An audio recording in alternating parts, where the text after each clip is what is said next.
Right, so I must start by first sharing the vision of IAST, which is International Association for Sales Training.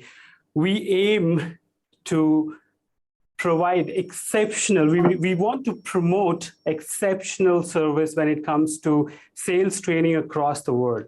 So that's our mission, that's our vision, and we are really looking forward to helping each and every region. And that's how I have been brought on board in the Global Leadership Council for APAC region. So it's a great responsibility, and I'm here to serve the APAC region. And we will have several programs going forward, which will be value adding and educational for our members and for our customers in the APAC region specifically. But of course, our members from all over the world will be joining in each and every event. Okay, so let's get started. We have the topic today, which is sales tips for the post-pandemic world.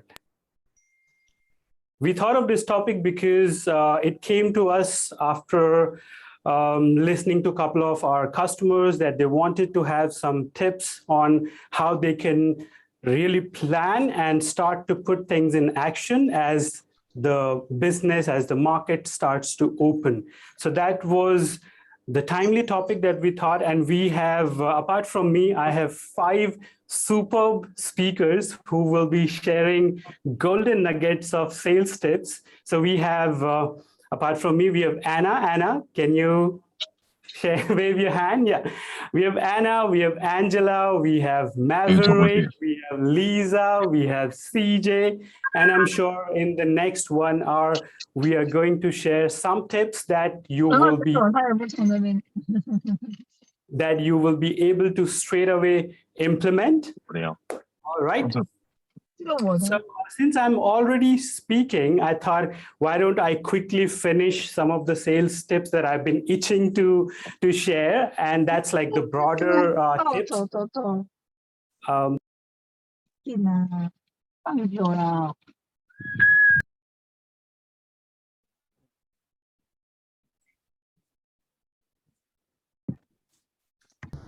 you're muted. All right, so I'm back. This is what happens when we have a group, which is absolutely fine. Okay, cool. So since I'm already speaking, I thought I will quickly share some of my sales tips, which will be a broader picture. And then I will have my other 5 specialist sales trainers and speakers coming in and sharing their tips, which will be a bit more deep diving into various subject matters across sales and marketing. Okay, so a quick introduction about me. I'm the founder, lead trainer, consultant, and speaker of Motivus Consulting, headquartered in Singapore, serving worldwide. And of course, the additional responsibility is to serve you from International Association of Sales Training. So my subtopic for the day is how to overcome losses faster. And that is something which is based on some of the demand that we have come across with other customers out in the market. So before this pandemic, whether we had major market share or minor market share, it really does not matter anymore. It's a level playing field for every business, because customers were forced to take a pause and they got a chance to look at their suppliers from a fresh new perspective during this pandemic. And they found some really different suppliers, really different creative ones out in the market rather than their usual suppliers. So it is really a level playing field for everyone. Whether you had major share, you have to work hard to maintain that. If you had minor share of business, it is a great opportunity for you to raise the bar and get major share of business. So as the world restarts, we need to review and restart the whole sales process, because The old one is already not making any sense now. So when we restart the whole sales process, it starts with re-prospecting, re-qualifying, representing, renegotiating, re-closing, and reserving. So here are my top 5 sales tips. Tips number 1 is re-prospect and re-qualify your customers, whether it's a new customer or an old customer, because their buying behavior, their buying pattern, their needs and wants have already changed. And when you re-prospect and re-qualify them, you will be able to customize your product or service and stay relevant for your customers. Tips number 2 is ask for business consolidation. That is very important right now, because let's say if you had 30% of market share and you go to your customer and ask what will it take to get 50%, 60%, 70%, 80%, or even more, because this is going to build your base business for the next 1 to 2 years' time. And the projection is that the COVID-19 is going to keep impacting us in some way or the other, not as much as it has done in the last 20 months, but in some way or the other. So it's very important to build a base business, and then you can start to do revenue optimization, revenue management on top of that. So that's my second tip, ask for business consolidation. Tip number 3 is ask for longer term contracts. This is going to be important to brick wall your customers if you had major or minor share of business. When you brick wall your customers, ask them what will it take to get 2 years of contract or 3 years of contract in place of 6 months or 1 year of contract.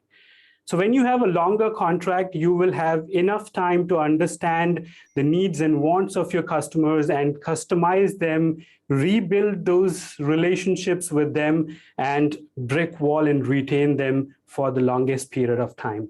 This is the time that we start to capture market share. My tips number 4 is expand your market sources. Expand your customer sources. So add new source markets and add more distributors in your old or existing source markets, because that is going to be actually helping you to quickly win more market share, and that's going to help you overcome your losses faster. Even if you need to incentivize them, do it. It's going to help you in a longer period of time. So that's my tip number 4. Tips number 5 is it's a gig economy. And that's a great opportunity for especially services business.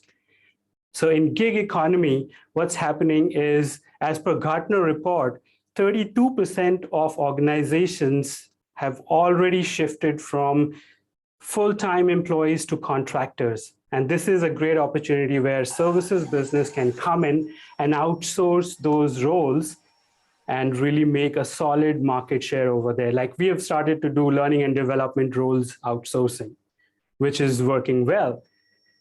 But on top of that, I will say cherry on the cake is that always have service mindset.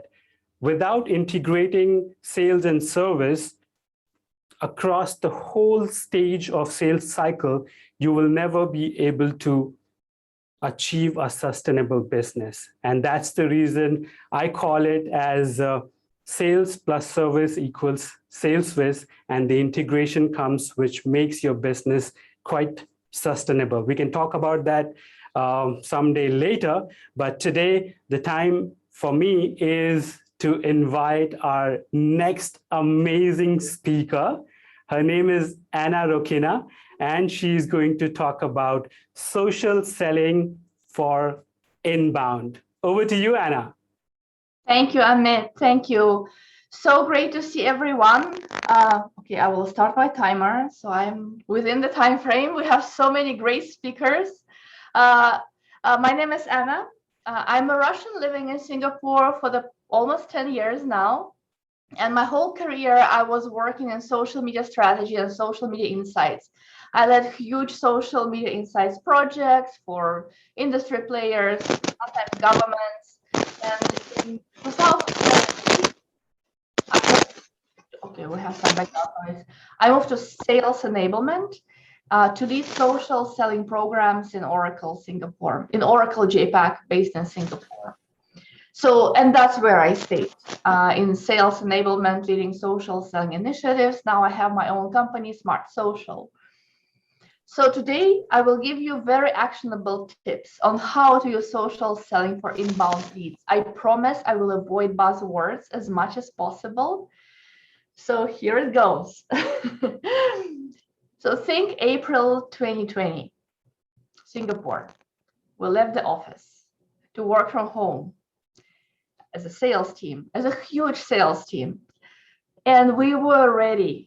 For the past almost 3 years, our sales team had social selling trainings, experiments, tested everything that works or not working. But overnight, social media has become one of the main sales channels for us and for the world. Our buyers sometimes were very resistant to digital selling techniques, especially in JPAC region. You can imagine we better meet in person, we have tea, we discuss things. But they first had no choice in 2020. And then they actually started to prefer a Zoom meeting over a personal meeting in the office. So everybody moved to LinkedIn. But one big mistake was to treat LinkedIn as one of many sales channels. And same as any other sales channel. This is what we actually learned after being there for many years. But now with everybody there, we got new lessons. So when you do treat LinkedIn as one of sales channels, same as other sales channels, you start believing in social selling magic. I'm sure you've seen social selling magic all over LinkedIn. So you have magic connection requests, copy, you have automation tools to customize your connection request. You have always working LinkedIn sequences. But sometimes it will leave you disappointed because it's not working for you. This is still outbound. This is outbound to unengaged leads. And this is cold selling, which can be very frustrating, very disappointing, and can be very demotivating for your sellers. So what makes social media as a sales channel very different from other channels is a possibility to create this inbound interest from your prospects. And also you have the power to build your network mindfully. So this is where social selling for inbound happens. When you present yourself to your audience that you built yourself and you get interest from your prospects. So, and if you want to get this inbound leads on LinkedIn, that's where you have to get your content and your personal brand right. So I have 3 minutes exactly to share 5 tips. Very simple, actionable tips on how to build your content. First, tip number 1, talk about your customer problems. This is kind of a buzzword now. Talk about how you solve them, but do not talk about your awards, about how humbled you are to get into President's Club. But also when we think that we need to talk about customer problems, we think about start with a problem. So we start with, hey, dear customer, do your sales suck this year? Or, hey, dear customer, is your pipeline empty? Is your pipeline of a bad quality? You know what I mean? So this kind of approach positions you above the customer.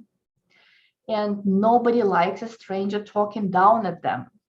So instead of talking about customer problems from this perspective, say how you solved a problem like that. So talk about how successful you were in solving a similar problem. It means case studies, success stories, and solutions. So that's all. That's all what you need to talk about. Do not tell them, I know your problem, I will solve them for you. Second, have authentic voice. Another buzzword. Actionable tip here, do not use too many qualitative words. Do not say, I am the best, this is awesome, the greatest solution in the world, we are better than our competitor. So you can use Hemingway app. I will post the link in the chat. That will help you get rid of these buzzwords in your text. Tip number 3, use all content formats available on LinkedIn. Because while you want to be authentic, you want to talk about your customer, you need to be aware of how LinkedIn algorithm works. And using content formats will really help you get more eyeballs on your content, and more prospects will see your content. So you will get more interest if your content is right.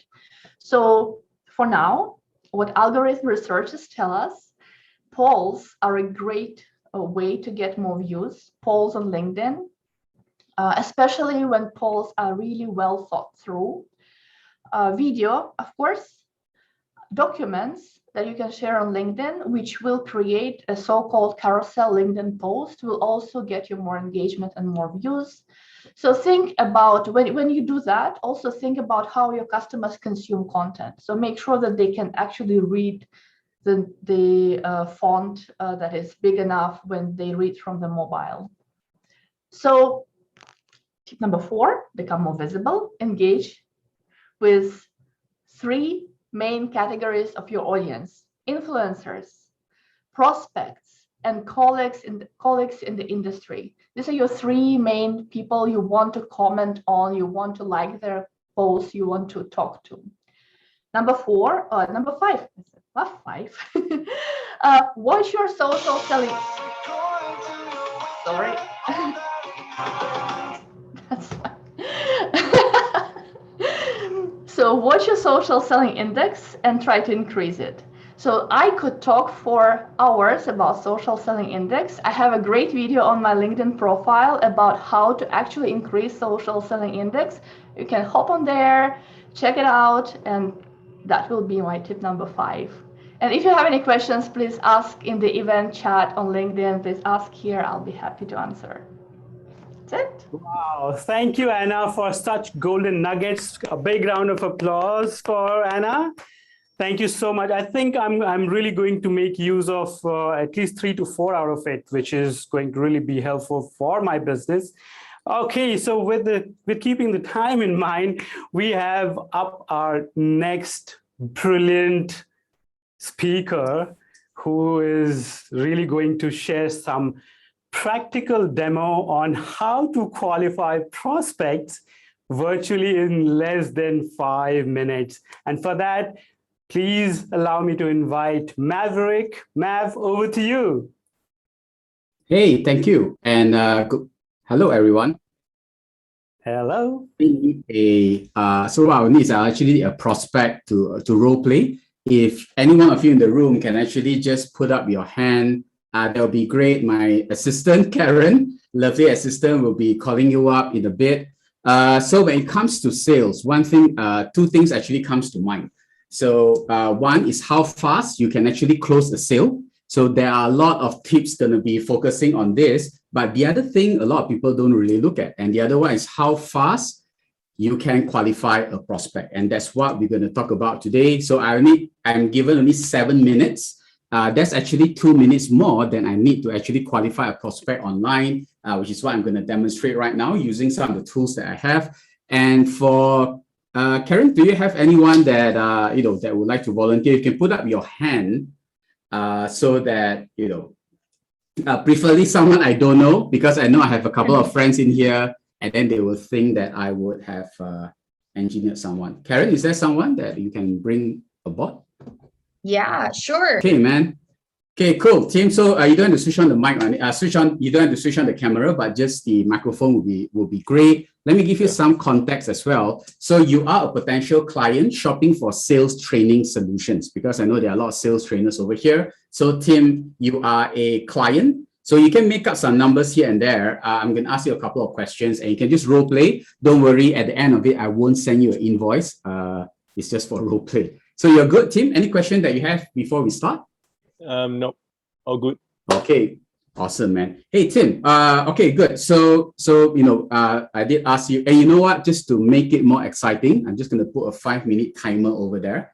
So Mr. Tim, so we did ask for 5 minutes of your time, and I don't want to waste any more time. The purpose of this meeting is to see whether we are a right fit, and that's what exactly we're going to do right now.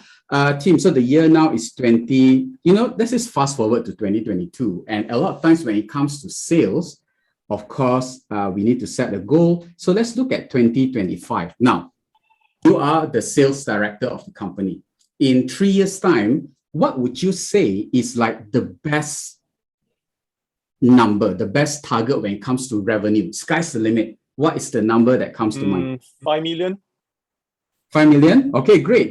So for your company, 5 million. Okay, 5 million is like the best, which is good, which is happy, great. Okay, but sometimes things don't really go according to plan. What's another number that you'll be like, that's okay. It's an okay number, nothing to celebrate, but it's an okay number. What number is that? 2 million. 2 million, right? Okay, great. And as you know, sometimes with COVID, things can really test us. What is a number where you would know your team needs to work extra hard in the next couple of years to catch up? What would that number be? 1 million. 1 mil, right? Okay. Now, worst scenario, what is a number that if you see that number, you'll be like, shit, we are screwed. So some people need to be let go. You may need to fire yourself as well. What would that number be, Tim? Negative 500,000.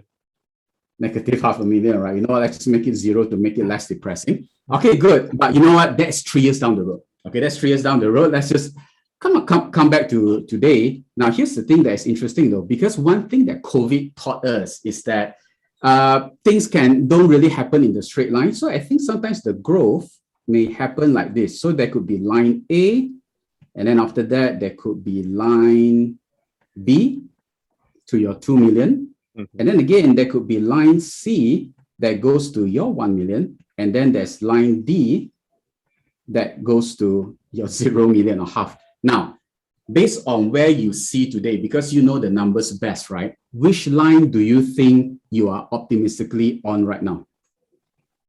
A, B, C, or D? B. B? Okay, good. Hey, that's a great thing. But you didn't set out to do B. You kind of set out to do A, right? So the problem over here is that there's actually a gap. Let's just call the gap X. But here's the interesting thing though, that gap exists 3 years from now. But today, there are actually no gaps. Now, here's the thing, Mr. Tim. If let's say there are a couple of strategies that we can execute today to make sure that we can actually close the gap and so that you land at A, would you be interested to know more? Yes. And there you have it, less than 3 minutes. I have a yes to continue. But what if Tim decided to play hardball? And he said that, you know what, Maverick, I think you guys are great, but we are already on the A line.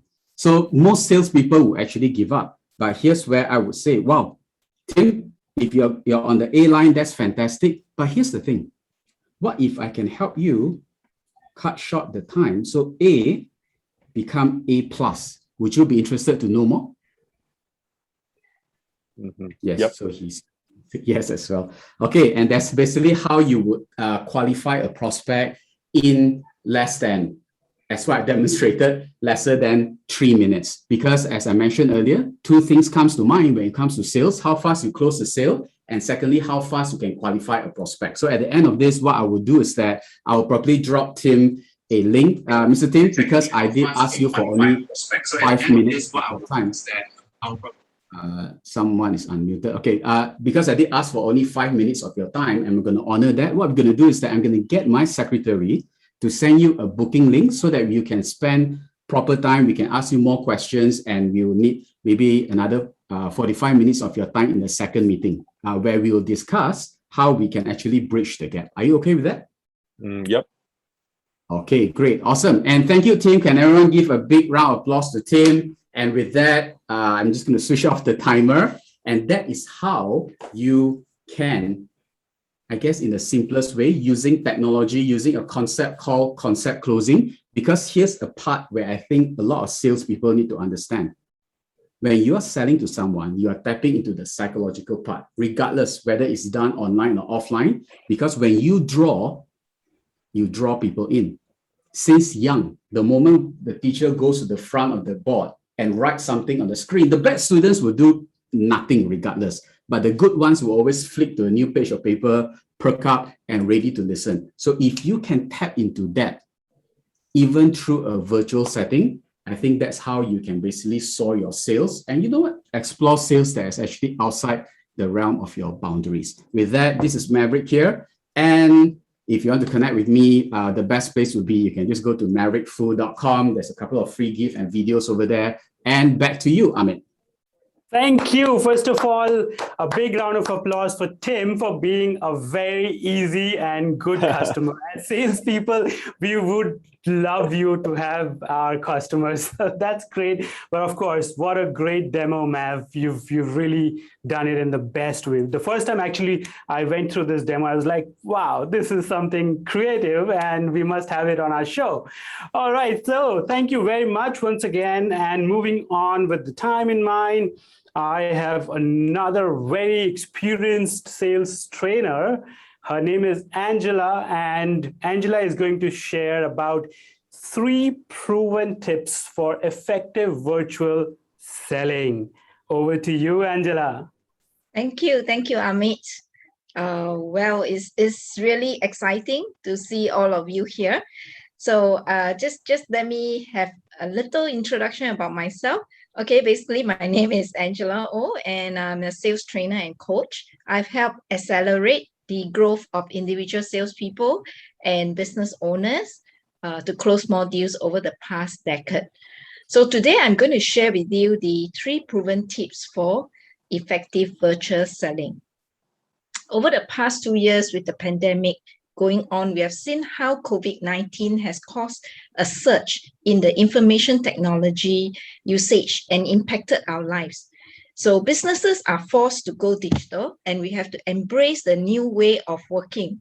And I'm sure we all agree that, now that we are all working from home, we just have to, kind of embrace it and think of newer ways how we can be more productive.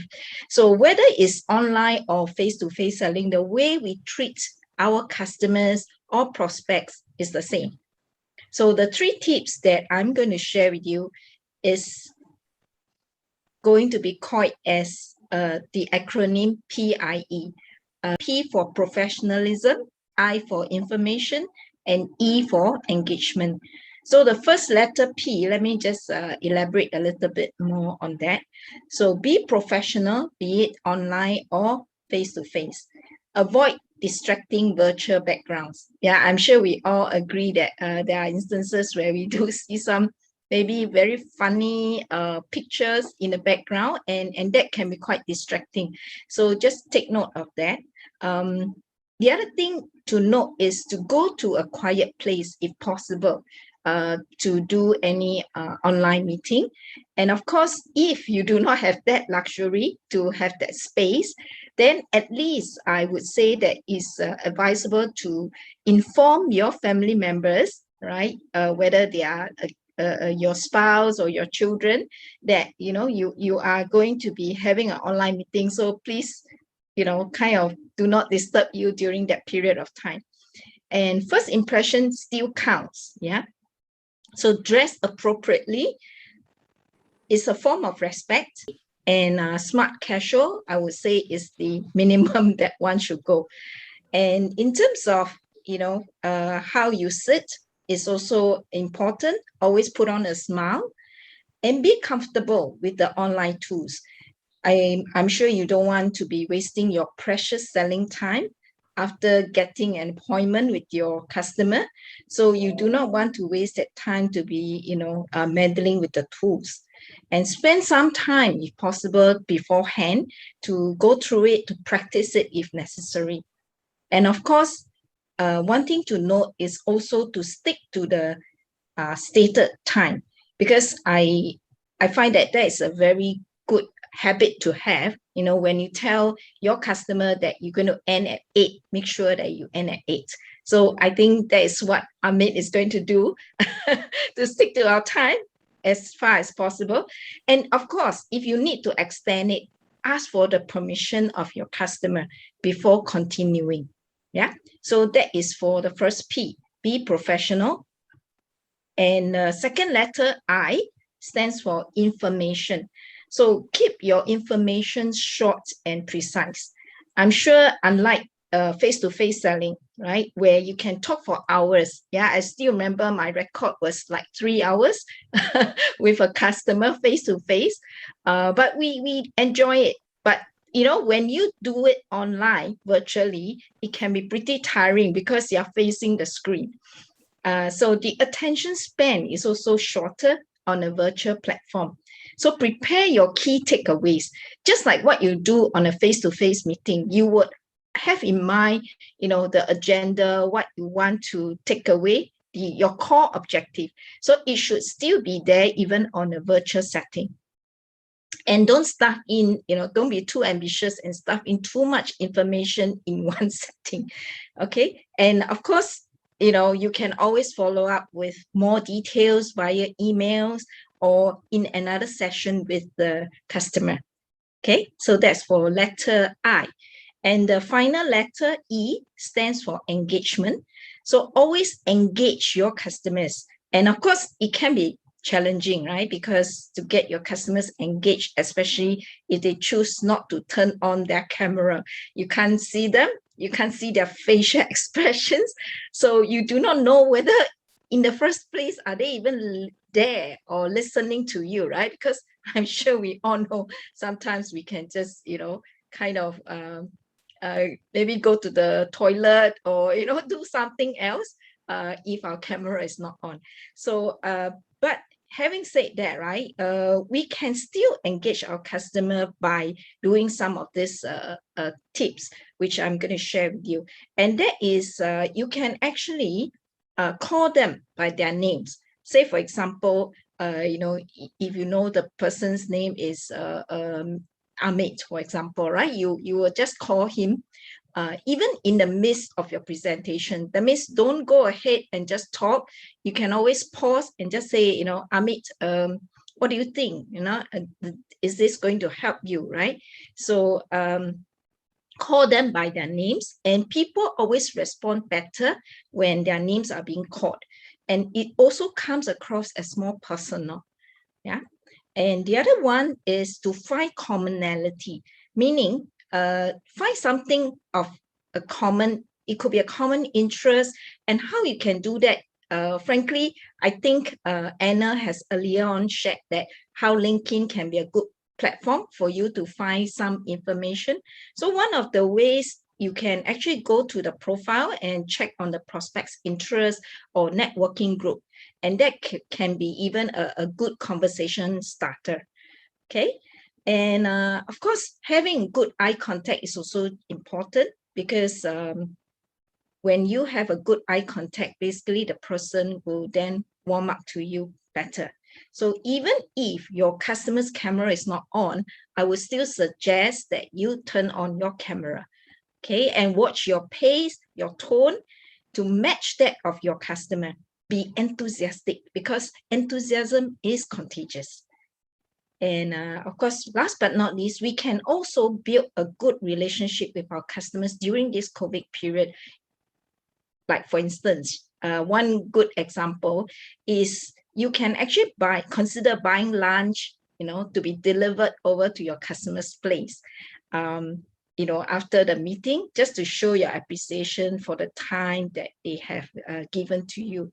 So in conclusion, be professional, keep your information short and precise, and always engage your customer. So if you need to reach out to me, Karen, can you hit on the last slide and present it? So basically, you can reach out to me through LinkedIn, okay, and AngelaOh. Sorry, I think there's a spelling error there, sorry. So it should be AngelaOh PS, yeah. And of course, I do have a YouTube channel, which you can go in and look for, because every week I would be producing a new video on sales specific. So you can go in and look for the videos to find out more sales tips, yes. So that's it. Back to you, Amit. Thank you. Thank you, Angela, for sharing your tasty pie of virtual selling tips. That's really tasty. I'm going to use it myself. So a big round of applause, first of all, for Angela, ladies and gentlemen. All right, moving on, we need to have another brilliant speaker. His book is coming out soon, and I'm so excited about it. His name is CJ Ang, and he is going to share with you how to win sales at the speed of trust. CJ, over to you. Thank you, Ahmed. Right now, as Ahmed is saying, I'm launching a book, and the book is called "Winning the B2B Sale in China." So a lot of for the past 16 years, a lot of my time I was actually spending in China, and most of our customers are in China right now. One of the key things about the pandemic, the good and the not so good about the pandemic, is that we tend to have a lot of screen time. We tend not to see our customers physically as much. But the good thing is, because we are selling virtually, we are able to reach out to customers far, far away without having physically to be there. So that's a plus. The downside for that, though, well, just like what I'm doing, I'm now based in Singapore. Most of my clients are in China. The downside to that, though, is without that face-to-face meeting, sometimes we find it difficult or challenging to build trusting relationships. Now, when it comes to trust, when we build trust with customers, we're not saying that the customers have to absolutely trust you or the customer absolutely do not trust you. Trust, in a way, it's a magnitude. It's a matter of how you gradually build trust over time and make your customer trust more with you. So what can you do to make your customers trust more? And in fact, the more your customers trust you, the more likely they are going to buy faster from you. So what are some of the things that we can do in terms of building that trust? Some of us may be thinking as, no, if you're a nice guy, if you tell the truth, the customer is going to trust you. That is only part of the story. The bigger story is there are actually two aspects of trust. The first one, as mentioned, it's a matter of your integrity. Now, integrity is not just about telling the truth. It's not just even about being authentic. Integrity is one step further. It's about how you can actually, or you need to think on behalf of a customer, how you can put your customer's interests as a priority, how you can actually serve a customer, how you will not hurt or harm your customer. So that's a part of integrity. The other part is not just having good integrity. Customers buy from you partly because you are honest and you try to make an honest sale. That's one part.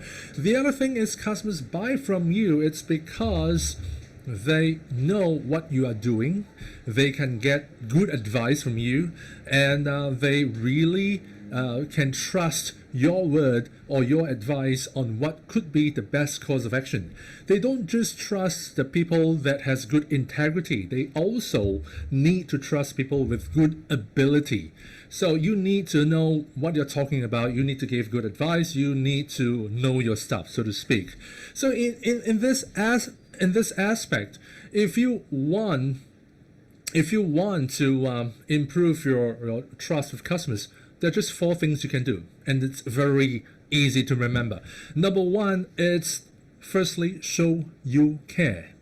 How do I show you care? Now, almost all sales trainings will say that you need to ask more questions, you need to find out more about our customers and understand their needs, and so on and so forth. And one of the most common few questions, or the few most common questions that I hear from sales participants all over the shop is that they ask questions on the first meeting like, how much do you buy in a year? What will be the price that will be interesting to you? Are you ready to buy now? Right? These are good questions, but you probably don't want to ask them in the first meeting. because the customers have not decided if you are a good vendor, if they want to do business with you. These are questions that are beneficial for you as a salesperson. In fact, these are the questions that you probably will need to fill in your CRM system, right? So it's something that is good for you. It is not useful for the customer. So you may want to ask questions like, how's business now? How is business 6 months from now? What are some areas that you would like to see improvement 6 months from now? What will be some things that we can do to help you see those improvements? So it's to phrase yourself that you show you care for the customers in your conversations with the customer, right? So the first one is show you care. Number two is show you can. So when you talk to customers, when customers ask you about your products, your services, your solutions, are you able to let the customer know not just about your products, not just that you are a talking brochure? You need to let the customer know how the customer is going to benefit from your products, services, or other solutions. They need to know exactly how it works and what kind of things or what kind of steps they need to do so that they see the just results, right? So it's about showing you can help the customer achieve, you can get things done, and sometimes also customers need you to work internally with your colleagues to get things done. They may need some longer payment terms. They may need to have some expediting in deliveries. They may need to have some customization. And as a salesperson, you need to show you can work internally and deliver what customers need. Right, so the first one is show you can, second one is show you can. The third one is about keeping your word, is to keep your word. So if you make promises to customers, be it you promise to show up on a certain day and a certain time, be it that you agree to send a sample to the customer by a certain day, be it that you are bring the customer for lunch or bring your boss to see your customer's boss, whatever is the commitment, whether it's big or small, you keep your word. And I do know that in these pandemic times, sometimes things can be very VUCA. Things change a lot, and there's a lot of volatility, there's a lot of uncertainty, and you may not always be able to keep up to your promises. Things like you agree to deliver your products or deliveries by a certain date, and because we all know that shipping times has been delayed and it's very uncertain, the deliveries, the shipment cannot arrive on time, right? If those things do happen, and they will happen, do make sure that you let your customers know as soon as you can, or even well ahead of time, right? So it's by all measurements, keep your word. If in the unfortunate event that you are not able to always keep a word, let the customer know, let the customers know that you are doing your best. Let them know what kinds of things you'll be doing to make sure that you are as close to keeping your word as much as possible. And the fourth thing is about keeping in touch. Keep in touch. Right, the more you talk to your customers, the more you communicate with customers, the more you have intimacy with the customers. The more you communicate, customers feel that they are more familiar with you. They tend to feel that, whatever questions they have, whatever inquiries they have, they feel like, hey, I just spoke to Amit yesterday, and if I have any queries, maybe I'll just check on with Amit or whichever salesperson that is serving me. So the more you speak to them, the higher the intimacy, the more likely they are going to trust you. Right, so four things. The first one is show you care. The second one is show you can. The third one is keep your word. And the fourth one is keep in touch. It's that simple. It's simple in terms of conceptual reasons. Doing it consistently requires conscious effort to keep on doing it. And why is this so important? And just one last thing. Now, there's some research, even for B2B products, that we usually will think that, corporates buying things will be very rational. They have different committees. They'll rank things on different priorities, and they'll make a final, very rational decision. That is not always the case. We found that over 15, 20 years of research and over interviewing tens of thousands of customers, the key reason that corporate customers buy or B2B customers buy, the key reason is because of the salesperson. Now, come to think of it, if you sell a B2B product, in terms of product-wise, if you are comparing with comparable competitors, in terms of quality, there could be some differences, but it's not going to be much. In terms about product functionality, there will be some differences, but not a lot. Even things like after-sales service, there will be differences, but there will not be a lot. Pricing as well. The key thing that is going to be a key differentiator, it's going to be the salesperson. So the more the salesperson is able to build that trust, and from trust build a fruitful or productive relationship, the more likely the customer is going to buy from you again and again and again. Right? So that's the takeaway for the 5 minutes. And back to you, Amit. Wow, that's action-packed. Actually, CJ, you reminded me of my Sales Learner, Performer, and Leaders Day.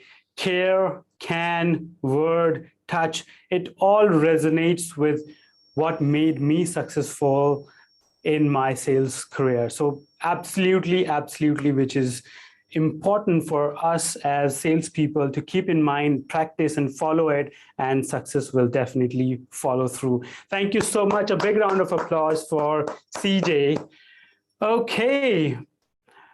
Wow, we are kind of approaching the end of our session, but we have our last speaker, last but not least, beauty with brain, Lisa Ang, who is going to be sharing about perfecting the art of personal selling. Over to you, Lisa. Thank you so much, Amit. I'm really pleased to be able to share with all these friends who have gathered together to learn about sales training. I just want to tell you that I have in total over 30 years of sales experience, where I have founded 2 companies, one in Australia and the other one in Singapore, that we sell holistic wellness solutions. And because I have all these years of experience, I basically perfected the art of personal selling, where I have even been recognized and awarded a number of international top sales awards from the associated multinational company that I work with. So tonight, we're going to talk about the 4 keys in perfecting your art in personal selling. And it is important to understand that the first key is that you have to be authentic, because people are buying you or the products or services that you represent. And when there isn't that authenticity, they somehow would sense it. And that's where it is vital that we keep on working on ourselves. Just like myself, I'm into holistic wellness consulting. I attempt to continue to get more and more understanding and training overseas to learn how I could better help my clients. And as such, I always walk the talk. And it's so interesting because in all these years, I've actually encountered clients whereby they actually had the option to either go with me or perhaps with a friend in the same industry, or even with a relative. And interestingly, they chose to go with me, not with their friend, not with their relative. And they actually told me, Lisa, we are awarding you the contract because we know that you walk the talk. And because of that, we know that we can trust you, just like what CJ was talking. Trust is so important, whereby it is about being able to build up rapport very, very quickly. And when you're authentic, it is just so easy because it's you. And that's where there's no facade. And it's just an experience whereby the next key, it is about getting the customer to understand that you are leading them through a journey. That means they have a certain mindset. And so in order to be able to sell to them successfully, it is about being able to understand, first of all, where they are at. Because if you don't understand where your customers are at initially, how can you really propose good customer-centered solutions to address their needs? And that's where, whether you're selling yourself in a job interview, you need to be able to understand that there are objections in the person's mind. Is it the right person? Is this the right product? Is this the right service that she can offer?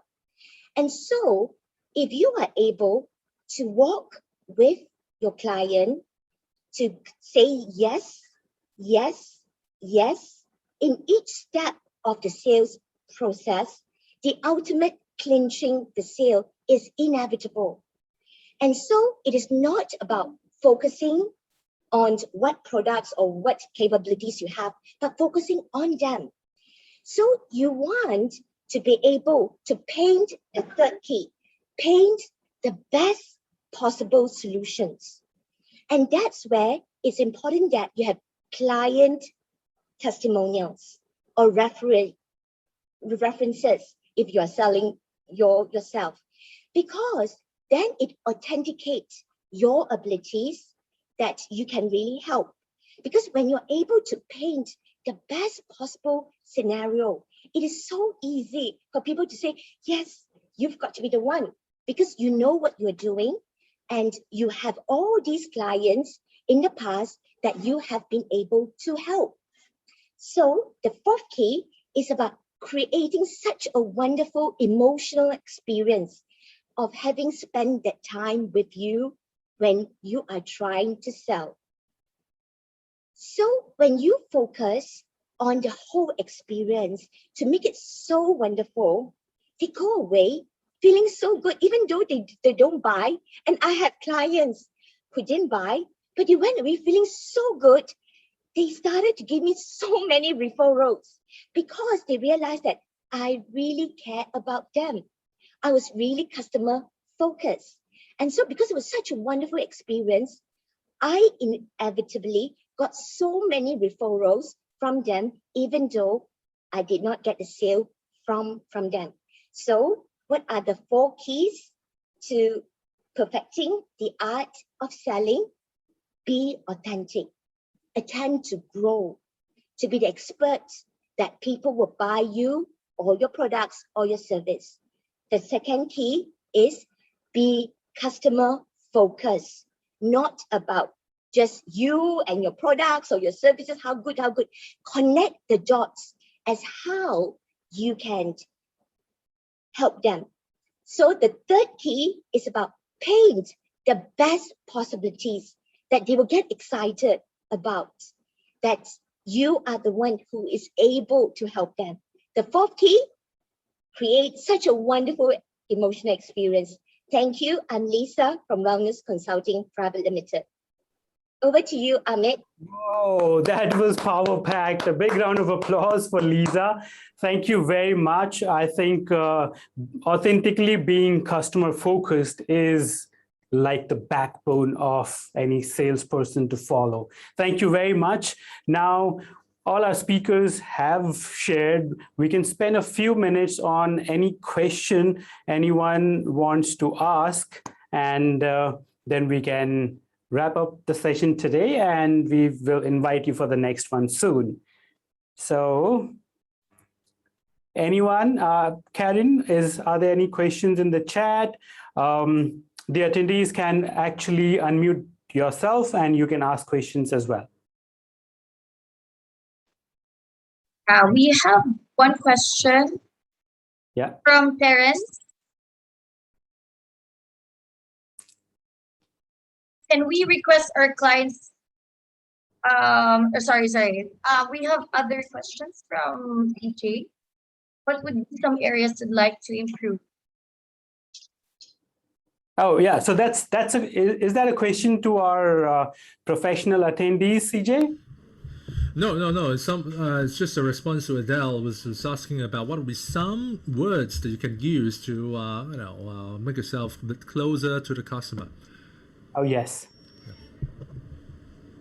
So if Okay. you want to ask questions, please raise your hand or you can chat in our chat box. And of course, alternatively, you have all our email, not email, but our LinkedIn links over there. You can connect with us, keep in touch, and ask as many questions as possible, not just I now. think there is one question from George. Everyone talks about being authentic. What is one thing you do to show this? Okay, that's a good question. Lisa, would you like to take it? Yes. When you are authentic, it is actually about being vulnerable. That means you would share in a way that they connect with you and know that it's not just a sales experience that they are involved in, that they are actually learning from an expert, you. So that's why it is so important that to be able to perfect your sales personal, you have to grow. You have to grow to be the expert. And that way, the authenticity of who you are comes across. Okay, that was a great answer. In fact, being authentic also means that just put across the right picture, the reality. Don't try to fake it. If it is possible, say it's possible. If there is any problems or if there are any other circumstances that needs to be looked at before providing the solution, then be clear and don't keep your customer unaware of what is going to happen. So that's also being real, being crystal clear. That's being authentic as well. Thank you. I'll just add something about authentic as a salesperson. As a salespeople, we face a lot of pressures to chase targets, and we want to we want to go after every sale.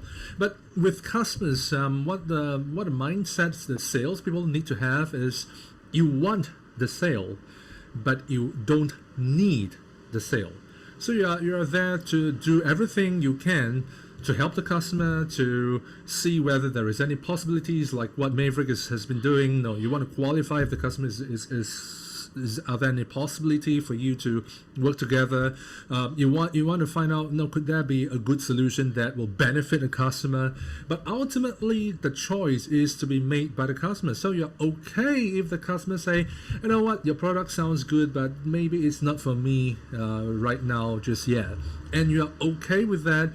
The objective for you is to get to the truth, is to get to what is the outcome, and you don't really need to force your desired outcome onto the customer. So that's what I feel about being authentic as a salesperson. Yeah, that's absolutely correct. Sorry, Amit, can I just add on? I think the other thing, I'm a great believer in selling from the heart, which is also the reason why I published the book called Heart Sell, Selling from the Heart. And I think one very practical way in which you can show that is not to sell only what the customer need and not what you want to sell, right? And I think if you are being honest about it, your customer would appreciate the fact that, hey, if you don't need this, I'm not going to, upsell you to something that you don't need. So, we can take it one step at a time. When you are comfortable, then we can go for the next, the next step up. So I think one practical way is not to bear in mind is to sell what the customer needs. Yeah. Yeah, absolutely. That's great. Thanks, Angela, for your last kind words of wisdom and sharing. All right, so with that, I think we will have to take your leave for today, but stay tuned. We will be announcing our next meeting where we will have other speakers on different topics, and let's learn and share together. Until then, take care. Goodbye.